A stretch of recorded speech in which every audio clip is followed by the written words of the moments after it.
மகனே, திராட்சை ரசம் தீந்துடுச்சான். ஜாடிகள்ல தண்ணீர் ஊத்துங்க. உங்களுக்கு அவங்க சொன்னது புரியலன்னு நினைக்கிறேன். திராட்சை ரசம் தீந்து போச்சு, தண்ணி இல்ல. நீ ரொம்ப பொறுப்பான நபர் இல்லையா? நாங்க இப்போ ஒரு மோசமான நெருக்கடியில இருக்கோம். உங்ககிட்ட ஒரு தீர்வு இருக்குன்னு சொன்னாங்க.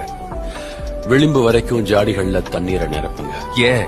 நீங்க சொன்ன ஆலோசனையில இருந்து பார்த்தா பிரச்சனைக்கு எந்த தீர்வையும் என்னால பார்க்க முடியல. கொஞ்ச நேரம் அப்படிதான் தோணும் தோமா.